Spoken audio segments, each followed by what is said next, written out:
बहुत शुक्रिया सलमान शाह साहब। कहाँ पहुंचा है सर बिफोर जॉय, और कितना मजीद खदशा है बड़े शहरों को, मुल्का इलाकों को?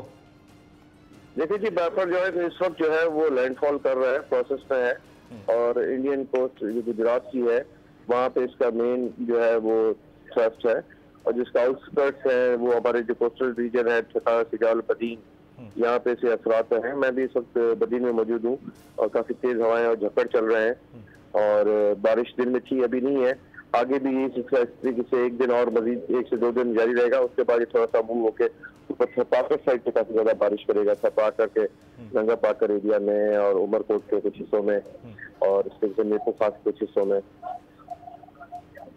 अच्छा, सलमान साहब ये भी बता दीजिएगा कौन से एरियाज हैं जो आप समझते हैं कि सीरियसली इफेक्ट हो सकते हैं? वैसे तो एक्सट्रीम सीरियस थ्रेट तो नहीं है, लेकिन सीरियस थ्रेट बहरहाल अपनी जगह पर है। कौन से एरियाज हैं जो इफेक्ट हो सकते हैं?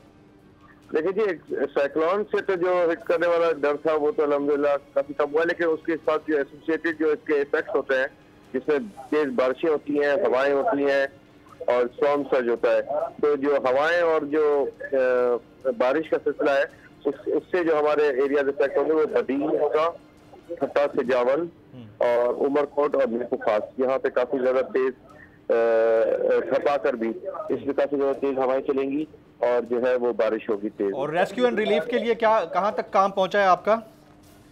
जी अल्हम्दुलिल्लाह, जो हमारा टारगेट था कि जो साहिली पट्टी के जो लोग रह रहे थे कराची से लेके बदीन तक 0 पॉइंट तक, वहाँ तक तो 100% तकरीबन इवैक्यूएशन हो गई है। ज़्यादा प्रिसाइजली कहूँ तो 97-98% तक लोग जो है वो बाहर आ चुके हैं, उनको मुंतकिल किया जा चुका है। तकरीबन 84,000 लोगों को जो है वो इवैक्यूएट किया गया था 3 दिन के ऑपरेशन में, और वो इस वक्त रिलीफ कैंप से मौजूद है, उसमें से आधे से ज्यादा। Very right. बिफोर जॉय तूफान के खतरात कराची के साहिल तक पहुंच गए। समुद्री तूफान और शदीद बारिशों में नुकसान से बचने के लिए आवाम ये एहतियाती तदाबीर इख्तियार करें।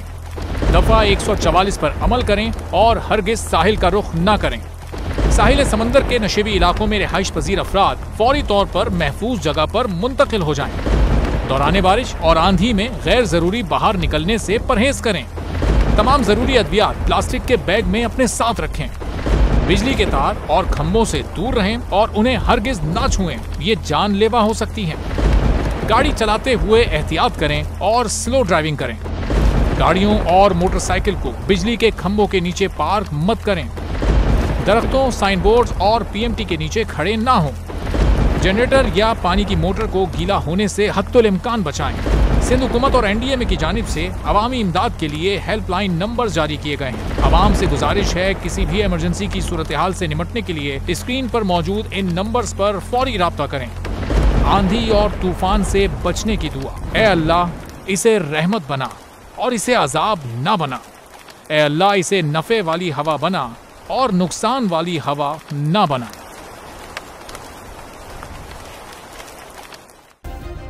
सब्सक्राइब करें और बेल दबाएं ताकि कोई खबर रह न जाए।